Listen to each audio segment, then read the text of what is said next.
권종호 집사님 가족이 예배에 오셨습니다. 일산 운정에서 오셨습니다.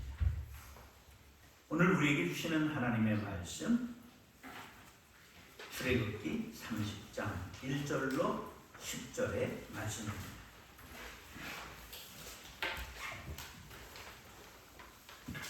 출애굽기 30장 1절로 10절의 말씀 교독하겠습니다.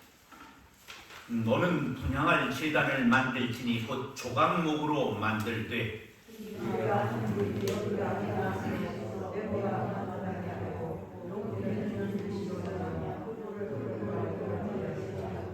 제단 상면과 전후 좌우면과 뿔을 순금으로 싸고 주위에 금태를 두를지며 금태 아래 앞쪽에 금고리 둘을 만들되 곧 그 양쪽에 만들지니 이는 제단을 내는 채를 뺄 것이며 그 채를 조각목으로 만들고 금으로 싸고 그 제단을 증거궤 위 속죄소 맞은편 곧 증거궤 앞에 있는 회장 밖에 두라.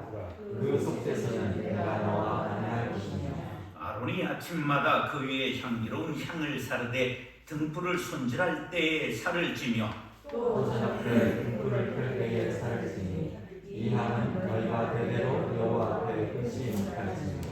너희는 그 위에 다른 향을 사르지 말며 번제나 소제를 드리지 말며 전제에 술을 붓지 말며 아론이 1년에 한 번씩 이 한 달을 위하여 속죄하되 속죄제의 피로 1년에 한 번씩 대대로 속죄할지니라.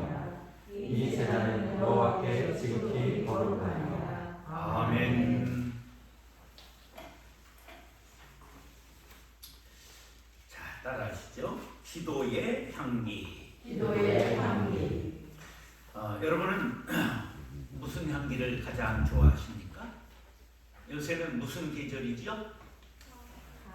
가을. 이제 가을과 겨울이 교차하는 시기가 됐습니다.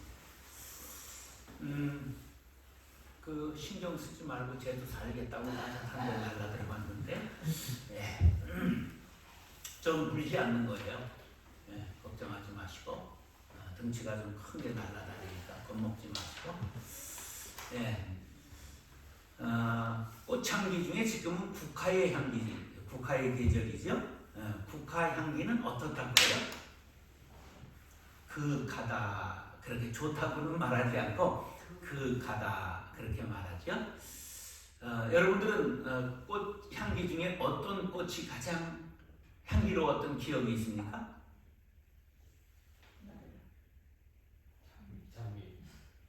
장미. 장미. 라일락. 라일락 꽃. 향기 흩날리던 그런 노래 있죠.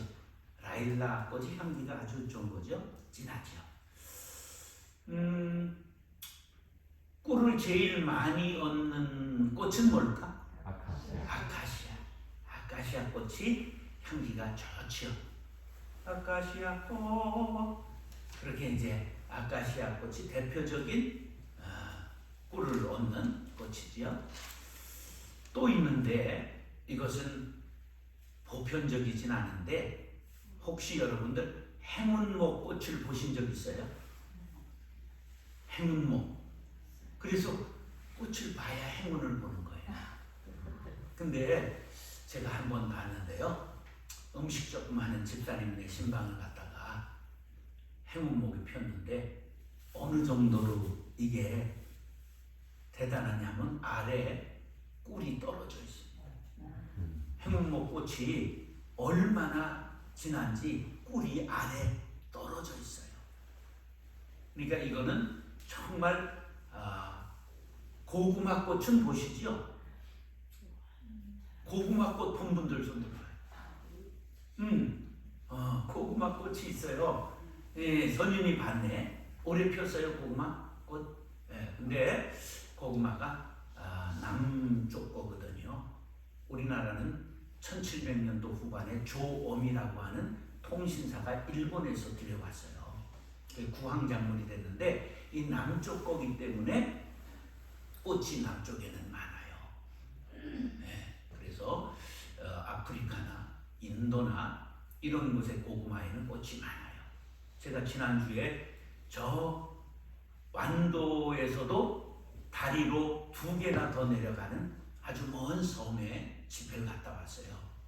예, 그게 산에 약초가 많다고 해서 약산도인데, 약산도의 고구마에는 꽃이 많이 펴 있더라고요. 거긴 겨울에도 얼음이 거의 어는 적이 없습니다.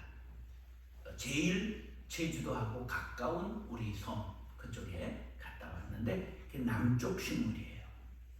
자, 오늘은 무엇에 대해서 말씀드리는 시간이냐 하면 이 출애굽기 30장 1절로 10절은 분향단에 대해서 말씀하고 있는 그러한 내용이에요. 성막에 7가지 성물이 있어요. 따라하시죠? 성막뜰. 성막에 들어가기 전에 뜰이 있는데 뜰에 2가지 기구가 있어요. 따라서 번제단, 물두멍. 번제단에서 동물을 잡고 물두멍에서 제사장이 몸을 씻어요. 손발을 씻어요. 그 다음에 성소로 들어가요. 성소에 들어가면 등잔대가 있어서 불을 밝히고요. 진설병상 떡상이 있고요. 그 다음에 분향, 향을 사르는 향단, 분향단이 있습니다. 그 다음에 지성소로 들어가요. 그러니까 성전을 3부분으로 나누는 거예요. 성막뜰, 성소, 지극히 거룩한 성소, 지성소. 그러니까 옛날 이게 성막으로 치면 요 바깥에 신 벗고 들어오는 데 성막뜰. 그리고 여기 지금 앉으신 자리는 뭐예요? 성소. 여기는 뭐예요? 지성소, 지극히 거룩한 성소. 그래서 여기에 뭐가 쳐져 있었을까? 휘장이 쳐져 있고, 여기는 대제사장이 7월 10일 날 한 차례 백성들의 죄를 전부 사하는 의식을 하나님께 나아가 드리는 곳이에요. 그래서 지성소 안에는 법궤와 속죄소가 있는 거예요. 그런데 그거는 법궤가 있고 그 위에 뚜껑을 속죄소라고 그래요. 근데 그걸 둘을 구분해서 법궤와 속죄소, 그렇게 7가지 성막의 기구가 있습니다. 따라서 번제단, 물두멍, 그건 어디에 있다고요? 성막뜰에. 그 다음에 성소, 성막 안에 뭐가 있느냐? 등잔대, 진설병상, 떡상이라고도 그래요. 떡을 진설, 베풀설, 베풀어 놓은 단이다. 그래, 떡상, 진설병상. 그 다음에 향단, 분향단이 있어요. 지성소 안에는 뭐가 있다고요? 법궤, 속죄소, 이렇게 7가지 성물이 있는 것이죠. 그 중에 오늘 5번째 성물인 분향단에 대해서 말씀을 드리는 시간이에요. 1절로 5절 들으세요. 너는 분향할 제단을 만들지니 곧 조각목으로 만들되 길이가 한 규빗이 얼마일까요? 요겁니다. 한 규빗입니다. 요거. 그래서 평균 45cm를 치는 한 규빗. 그래서 길이가 한 규빗, 너비가 한 규빗으로 네모가 반듯하게 하고 높이는 2규빗으로 하고 그 뿔을 그것과 이어지게 하고 제단 상면과 전후 좌우면과 뿔을 순금으로 싸고 주위에 금태를 둘지며 금태 아래 양쪽에 금고리 2를 만들되 곧 그 양쪽에 만들지니 이는 제단을 매는 채를 꿰 것이며 그 채를 조각목으로 만들고 금으로 싸고 이동식 분향단이에요. 그래서 이동할 때 채를 꿰가지고 이렇게 매고 4명이 갔다 그런 말이에요. 자, 50cm 정도, 그리고 높이가 1m 정도 되는 그런 정사각형의 이제 분향단은 네모퉁이에 뿔이 있었어요. 뿔이. 이것은 향을 사르기 때문에 향단이라고 불렀다고 10절에 나와 있고 조각목으로 만든 후에 정금으로 쌓기 때문에 금단이라고 출애굽기 39장에는 말을 하고 있습니다. 금고리 양쪽에 4개를 만들어서 꿰어 가져갈 수 있도록 이동용이었습니다. 성소에 들어서면 왼쪽에는 금등대, 맞은편 오른쪽에는 진설병상이 있고 가운데 중앙 지성소 휘장 앞에 분향단이 놓여 있었습니다. 그러니까 분향단에 놓여 있는 위치가 어디였다고요? 중앙. 여기 바로 요 앞에 있었어요. 여기에. 분향단의 뜻은 뭐냐? 미즈베아 케토레트, 히브리어로 그렇게 되어 있는데 향을 태우는 곳, 향을 피워서 드리는 곳, 그런 뜻입니다. 자, 영적 의미는 뭐냐? 중보자 되시는 예수님을 뜻합니다. 그리고 분향단에서 피어오르는 향기는 무엇을 뜻하느냐? 기도를 뜻하는 겁니다. 분향단은 뭘 뜻한다고요? 예수님을 상징하고, 거기서 올라가는 향은 뭐를 뜻한다고요? 향연은 중보, 기도를 뜻하는 게 기도를 뜻하는 거예요. 계시록 5장 8절에 보면 이 향은 성도들의 기도라 그렇게 했어요. 그래서 향을 피우면 연기가 올라가잖아요. 이게 성도들의 기도라 그런 말이에요. 시편 141편 2절에 보면 나의 기도가 주의 앞에 분향함과 같이 되며, 그렇게 말씀하고 있어요. 나의 기도가 분향함과 같이 되며, 그게 무슨 뜻이에요? 하나님 앞에 올라갔으면 좋겠다 그런 뜻이에요. 지성소는 하나님께서 임재하시는 곳이고, 바로 그 앞에 분향단이 놓여 있는 것은 하나님과 인간 사이에 예수님이 무슨 역할을 하신다? 중보자가 되신다 그런 뜻입니다. 요한복음 16장 23절에 너희가 무엇이든지 아버지께 구하는 것을 내 이름으로 주시리라. 할렐루야. 바로 예수님의 이름으로 기도하는 까닭은 예수님이 중보자가 되시기 때문에 예수님의 이름만 하나님이 받으시기 때문입니다. 오늘 본문을 상고할 때 분향단에 나타난 의미를 깨닫고 은혜 받게 되시기를 예수님의 이름으로 축원합니다. 따라서 기도로 하나님을 만날 수 있습니다. 기도로 하나님을 만날 수 있습니다. 자, 모든 만남은 절차와 방법이 있죠. 친구 집을 갈 때도 불쑥밤에 들어가면 안 되겠죠. 묻고 가야 되겠죠. 한밤중이나 새벽에 잠자고 있는 친구를 불쑥 찾아 들어가면 신뢰가 되겠죠. 그래서 잠언 27장 14절에 이른 아침에 큰 소리로 자기 이웃을 축복하면 도리어 저주같이 여기게 되리라, 그런 말씀이 있어요. 남의 집에 새벽에 가서 문을 활짝 열고 축복합니다 그럼 자다가 벌떡 일어나서 저주같이 느낀다, 그런 말이에요. 자, 대통령을 만나러 가보면 어떻게 하는 줄 아세요? 미리 신원조회를 다 해요. 예. 그 다음에 검색대를 거칩니다. 총이나 칼을 가지고 들어오는가.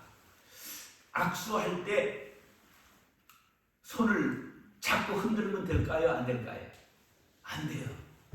다 가리킵니다. 어떻게 하라고 그러냐면 손을 이렇게 내밀고 있습니다.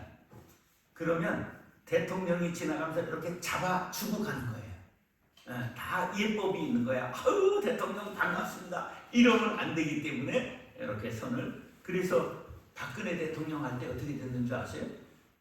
선거 유세하다가 여자가 너무 사는 사람들이 손을 바짝 붙고 하는 바람에 여기 뼈가 상해가지고 기부수했던 거 알아요?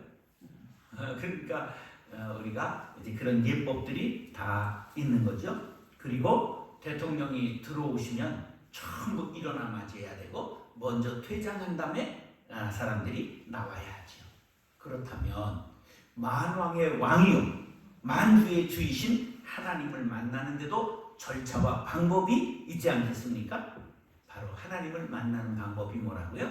기도라, 그런 말이에요. 6절 그 제단을 증거계 위 속죄소 맞은편 곧 증거계 앞에 있는 휘장 밖에 두라. 시작. 그 속죄소는 내가 너와 만날 것이며, 바로 죄를 사함받은 사람이라야 하나님을 만나는 거예요. 자, 그 지성소에 들어가기 전에 뭐가 있었다고요? 분향단이 있었단 말이에요. 그래서 분향단에서 향을 피우는 사람, 곧 기도를 드리는 사람만이 속죄소에서 하나님을 만나 죄사함 받고 하나님께 나아가게 되는 것이죠. 기도는 휘장 사이를 두고 이루어지는 생명의 교제입니다. 하나님을 만나기 위해서 드려야 할 기도는 두 가지 종류가 있는데, 하나는 회개의 기도요, 하나는 중보의 기도입니다. 죄인인 인간이 거룩하신 하나님께 나아가려면 전부 회개해야만 합니다. 세례 요한이 광야에서 나와 처음으로 외친 소리가 뭐죠? 회개하라, 천국이 가까워왔느니라. 그럼 예수님께서 복음을 전파할 때 처음 하신 소리가 뭘까요? 바로 회개하라, 천국이 가까이 왔느니라. 하나님은 회개하는 자를 만나 주십니다.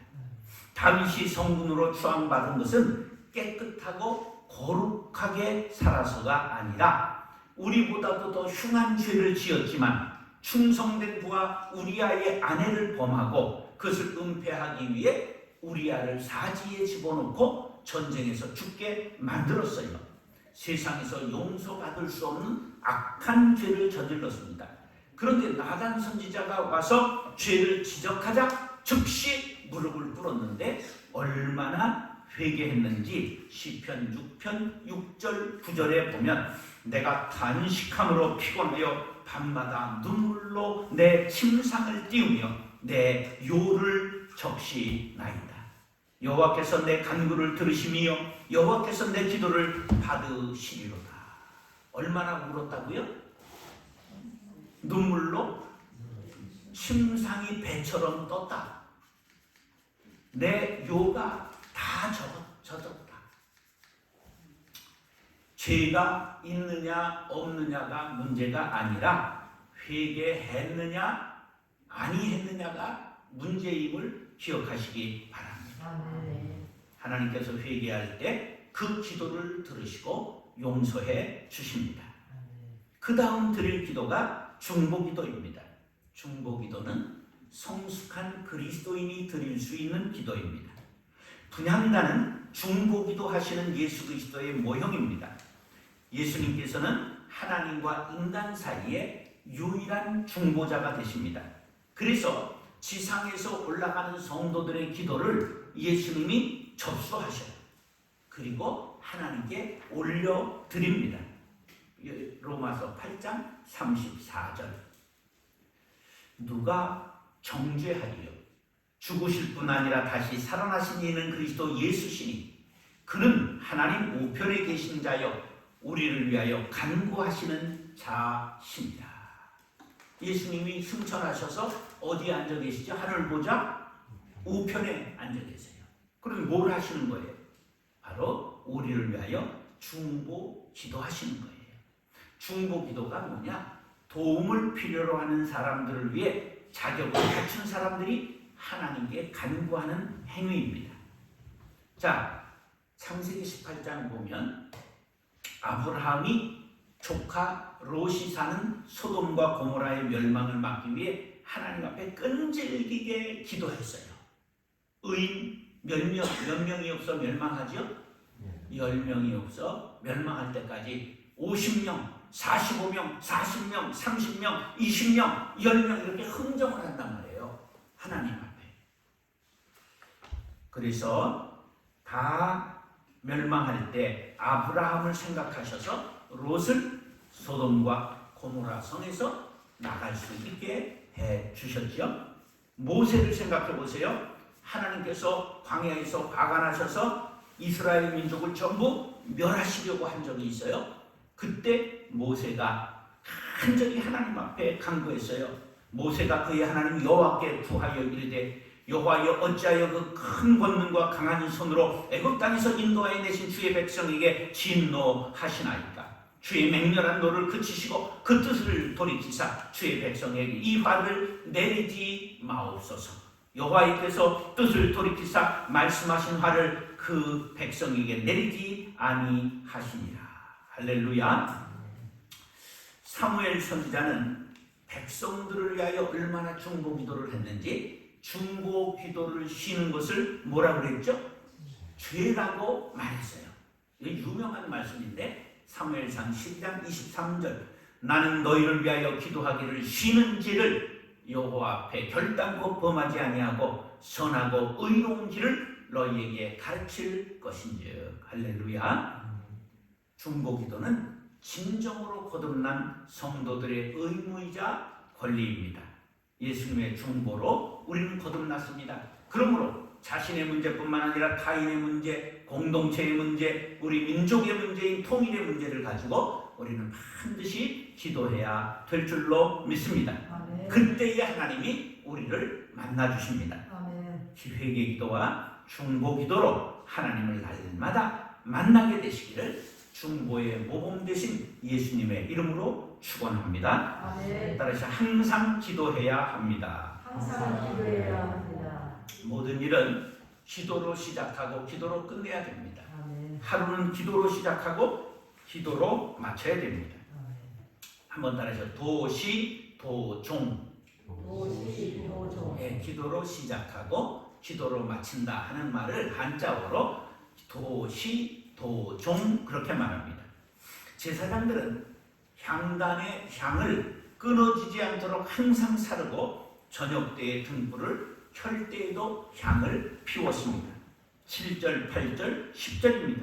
아론이 아침마다 그 위에 향기로운 향을 사르되 등불을 손질할 때에 살을 찌며 또 저녁 때에 등불을 켤 때에 살을 찌니 이 향은 너희가 대대로 여호와 앞에 끊지 못할지며. 10절 아론이 1년에 한 번씩 이 향단 불을 위하여 속죄하되 속죄제의 피로 1년에 한 번씩 대대로 속죄할지니라. 이 제단은 여호와께서 지극히 거룩하니라. 하나님께 거룩한 제단에서 향을 늘 끊이지 않고 피우라고 말씀합니다. 자, 이 제단은 지극히 거룩하다. 이 말씀은 하나님께서 분향을 대단히 중요하게 여기신다는 의미입니다. 영적으로 해석하면 하나님께서 우리에게 가장 받고 싶어 하는 것이 뭘까요? 기도라고 하는 사실입니다. 기도는 영적 호흡입니다. 건강한 사람이 호흡이 아주 일정하고 건강한 것처럼 바로 기도에 힘쓰는 사람이 영적 건강을 유지할 수 있습니다. 제사장들이 성소에 들어가 향이 끊어지지 않도록 아침마다 향을 사르고 저녁에도 향을 사르는 것은 하루를 기도로 시작하고 기도로 끝낼 것을 말씀하고 있는 것입니다. 따라서 아침 기도는 열쇠요. 아침 기도는 열쇠요. 저녁 기도는 자물쇠이다. 저녁 기도는 자물쇠요. 이거 누가 얘기했냐면 빌리 그레이엄이 말했습니다. 자, 우리 초기의 복음성가 중에 아주 유명한 복음성가 있어요. 오늘 집을 나서기 전 기도했나요? 오늘 받을 은총 위에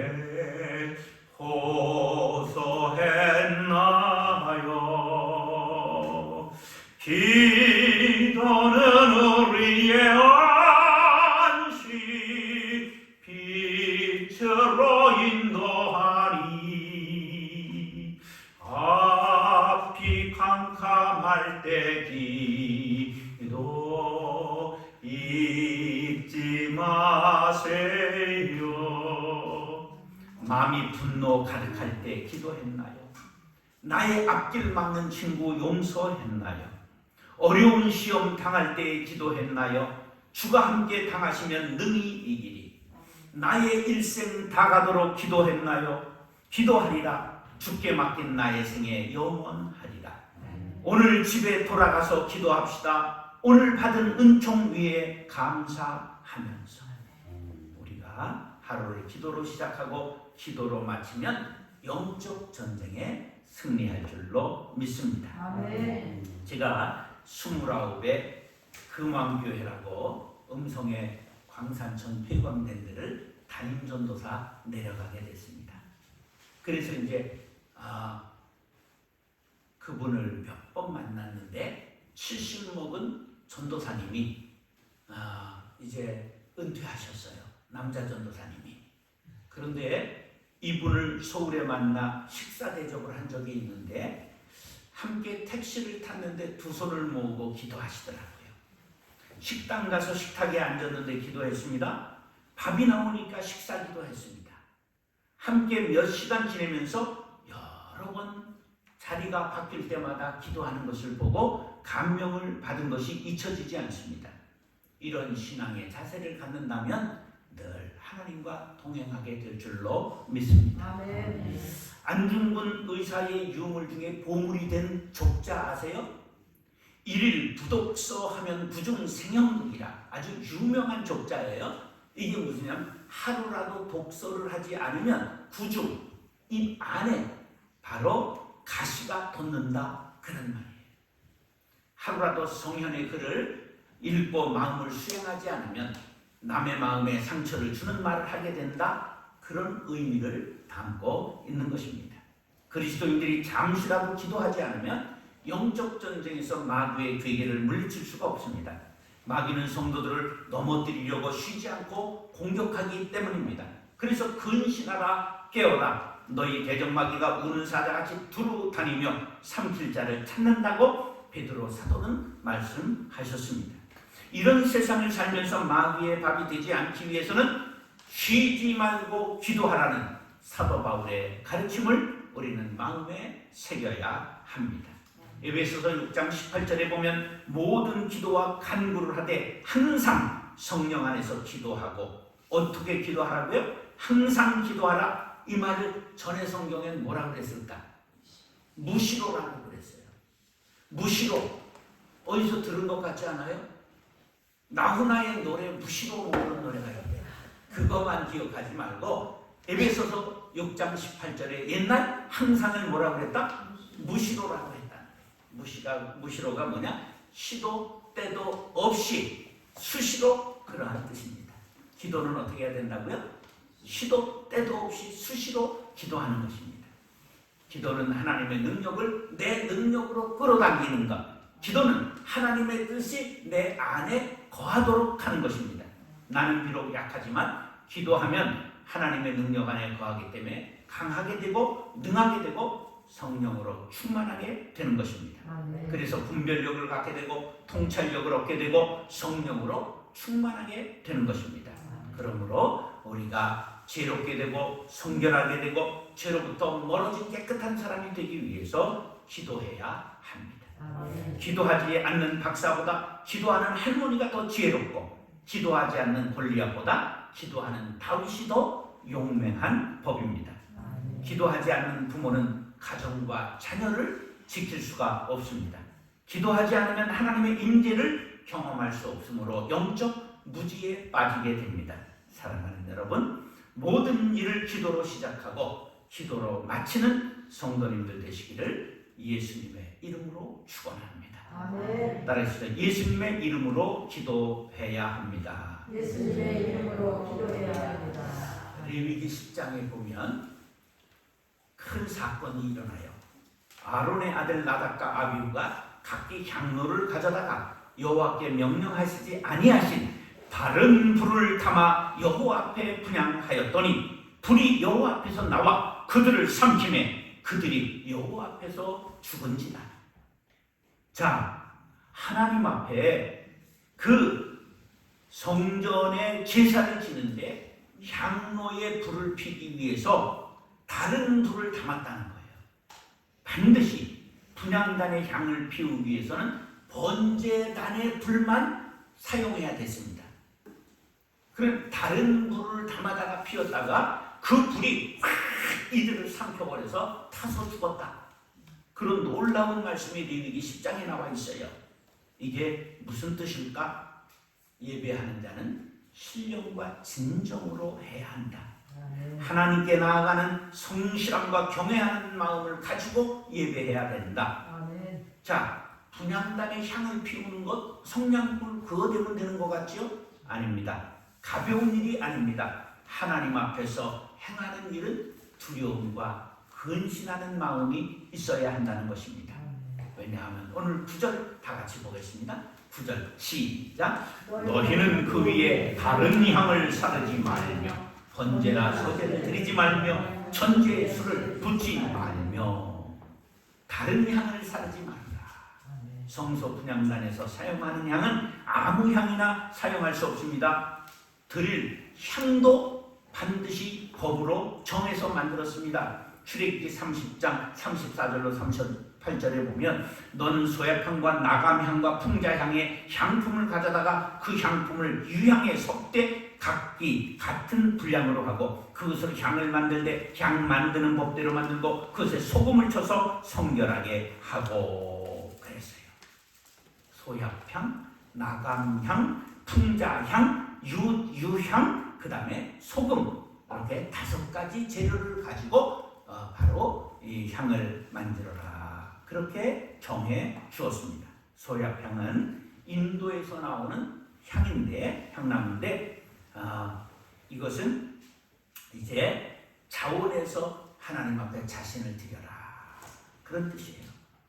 자, 이 소합향은 인도의 향나무에서 이게 자기가 흘러서 나오는 액이에요.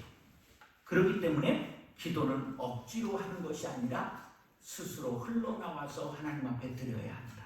이런 뜻을 갖고 있고요. 나감향은 홍해 연안에 나오는 조개 껍질을 빻아서 만든 향이에요. 그러니까 조개 껍질이 깨어져야 돼요. 자아가 깨어지고 부서지는 역사 속에서 기도를 드릴 때 하나님께서 받으십니다. 기도 많이 하는 사람이 억세지고 기도하는 사람이 고집스러워지고 기도하는 사람이 남의 말 안 듣고 그러면 그건 뭘 의미하느냐? 그것은 기도를 한 것이 아니라 바로 자기 확신을 강화한 것입니다. 그래서 아주 고집스러운 사람이 되는 것입니다. 기도는 자기를 내려놓고 바로 주님의 마음을 담고 주님과 가까이 나아가는 것이죠. 풍자향은 고무나무에서 나오는 향인데 소독제입니다. 바로 죄악을 회개하고 드려야 한다. 그런 뜻을 담고 있습니다. 바로 유향은 악취 제거를 위해 시체에 바르는 향인데 죄악으로 인해 썩고 부패함으로 인해 나는 악취를 제거하고 기도해야 됩니다. 우리가 예배 순서 중에 성찰과 고백의 시간을 갖고 있는 건 그런 뜻입니다. 우리가 죄를 그대로 품고 하나님 앞에 나오면 우리의 기도를 받지 아니하시기 때문에 앞의 순서에 바로 자기의 죄를 고백하고 하나님 앞에 예배하자. 그런 뜻을 담고 있습니다. 그 다음에 마지막으로 소금을 쳤어요. 소금은 성결하게 하는 의미를 가지고 있습니다. 아침에 재수 없는 사람이 오면 가게에서 뭘 뿌리죠? 소금 뿌리는 거예요. 깨끗하게 한다는 거예요. 정하게 하는 부정을 방지한다. 그런 뜻을 갖고 있는 것입니다. 우리는 그리스도의 피로 성결하게 된 자로서 주님 앞에 기도 드릴 수 있는 자격을 얻게 된 것입니다. 하나님께 드리는 향은 거룩한 것이기 때문에 바로 자기를 위해 향을 만드는 사람은 백성 중에서 끊어질 것이라 말씀하고 있어요. 소약향, 나감향, 풍자향, 유향, 소금으로 만드는 이 방법을 가르쳐 줬기 때문에 자기들이 만들어 자기를 위해서 쓴 사람이 생겼다 그런 말이에요. 그런 사람은 바로 백성 중에서 끊어질 것이다. 무슨 뜻이에요? 죽게 된다. 그런 처벌을 하나님께서 엄하게 말씀하신 것입니다. 다른 향을 사르지 말라. 첫째, 오직 하나님만이 기도를 받으실 대상이다. 둘째, 오직 예수의 이름으로만 기도해야 하나님께 상달된다. 이것을 꼭 기억하시기 바랍니다. 디모데전서 2장 5절 하나님은 한 분이시요 또 하나님과 사람 사이의 중보자도 한 분이시니 곧 사람이신 그리스도 예수라. 예수님만이 유일한 중보자 되심을 하나님께서 허락하셨습니다. 그러므로 예수님의 이름으로 기도할 때 하나님이 받아주십니다. 그러니까 예수님으로 기도합니다. 예수의 이름으로 기도합니다. 이건 기도를 끝내는 멘트가 아니에요. 반드시 예수님의 이름으로 기도드립니다. 해야만 하나님께 기도를 올려드릴 수 있는 거예요. 그래야 하나님이 받으시는 거예요. 그러므로 어떤 이제 엉터리 집사가 기도를 교회에서 예배의 기도를 순서를 맡게 돼가지고 열심히 기도를 썼어요. 명문장으로 자기가 봐도 삼삼해요. 그런데 마지막 기도를 드릴 때 예수님의 이름으로 기도합니다. 이건 너무 자신 있으니까 안 썼어요. 그런데 이제 강대상 올라가서 기도를 너무 잘했는데 아니 마지막에 예수님의 이름으로 기도합니다가 생각이 안 나는 거예요. 안 쓰고 올라갔는데. 그래가지고 끙끙 매고 끝을 못 내니까 목사님이 옆에 다가와서 예수님의 이름으로 그러니까 그냥 얼떨결에 목사님의 이름으로 기도합니다. 그렇게 기도 마쳤다는. 근데 이게 실제로 저도 봤어요. 목사님의 이름으로는 아니지만 예수님의 이름으로라는 게 안 나와서 기도를 끝내지 못하고 아주 끙끙대는 집사님이 있었던 걸 저도 봤습니다. 기도를 반드시 예수님의 이름으로 드려야 할 이유, 하나님께서 중보자로 다른 이름을 우리에게 주신 일이 없기 때문입니다. 구원자로 다른 사람을 세우신 적이 없기 때문입니다. 석가모니도, 공자도, 마호멧도, 소크라테스도, 그 신령한 어느 목사도 안 됩니다. 오직 예수 이름밖에 없습니다. 그래서 사도행전 4장 12절 다른 이로서는 구원을 받을 수 없나니 천하 사람 중에 구원을 받을 만한 다른 이름을 우리에게 주신 일이 없습니다. 할렐루야. 예수 이름밖에 없습니다. 그래서 예수 이름이 중요하고 아주 존귀하고 우리에게는 생명이 되는 것입니다. 사랑하는 형제 자매 여러분, 분향단에 다른 향을 피우면 안 됩니다. 기도할 때 다른 이름으로는 안 됩니다. 오직 예수 그리스도만이 유일한 구원자요 중보자 되심을 믿으시기 바랍니다. 하나님께서 예수님의 가장 귀하신 그 이름을 기도로 올려드릴 때 기도를 들으시고 응답해 주시고 문제를 해결해 주십니다. 바로 존귀하신 예수님의 이름으로 하나님께 기도를 날마다 올려드리는 기도의 용사들이 될 수 있기를 축원합니다. 따라서 기도의 향기, 기도로 하나님을 만날 수 있습니다. 항상 기도해야 합니다. 예수님의 이름으로 기도해야 합니다.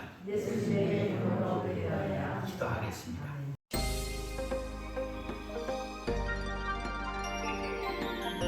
사랑하고 존경하는 형제 자매 여러분, 오늘은 크로스로드 사역에 추가한 복음 앱 운동에 대해서 말씀드리겠습니다. 현대는 스마트폰을 사용하는 시간이 더 많아졌습니다. 이것이 다음 세대들에게는 어떤 영향을 미치고 있는지 언론사에서 보도한 다음 영상들을 보시겠습니다.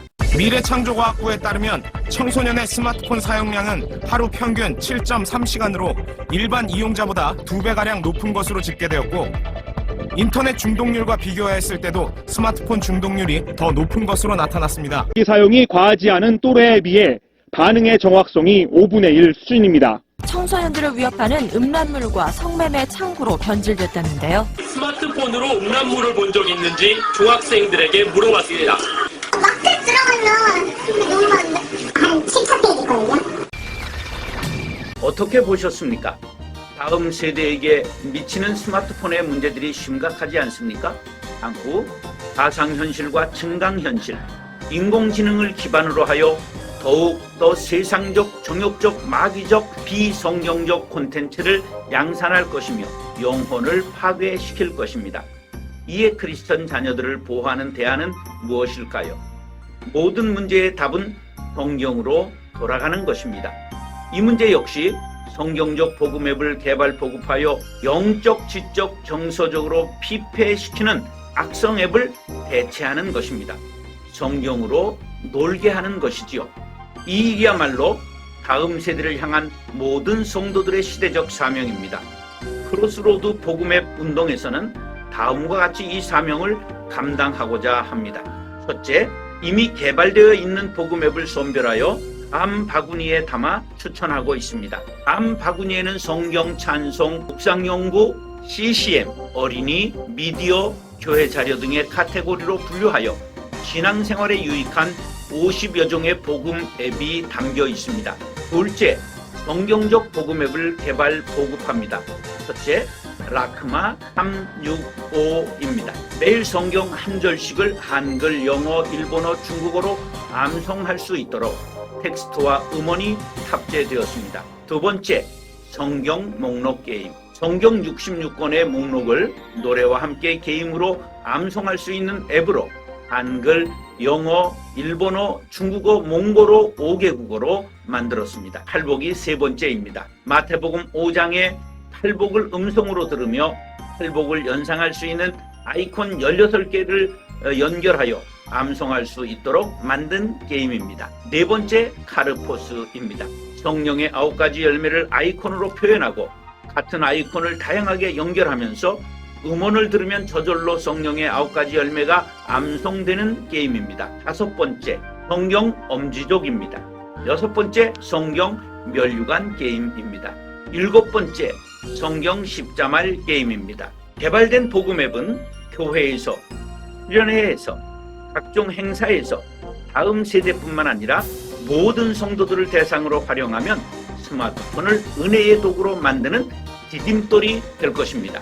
성경에는 영적, 지적, 정서적으로 유익한 복음 앱을 만들 수 있는 소스들이 무궁무진합니다. 넷째, 크로스로드 복음 앱은 가능한 모든 선교지 버전으로 만들어 세계 선교에 기여할 계획입니다. 넷째, 다음 세대가 4차 산업혁명 시대의 주인공이 될 수 있도록 교육 프로그램을 운영합니다. 다섯째, 크로스로드에서는 미디어 중독 예방과 치유를 위한 프로그램을 운영합니다. 복음앱 운동 사역은 시대적으로 아무리 강조해도 지나치지 않는 사역이지만 모든 성도가 운동에 참여하지 않으면 아무 소용이 없습니다.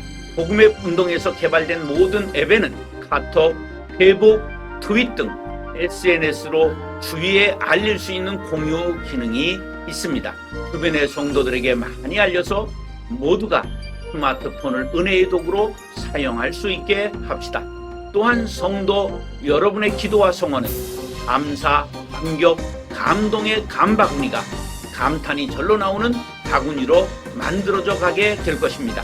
그래서 다음 세대를 비롯하여 성도들의 신앙을 파괴하려는 사탄의 괴계를 무너뜨리고 반드시 스마트폰을 은혜의 도구로 만들겠습니다.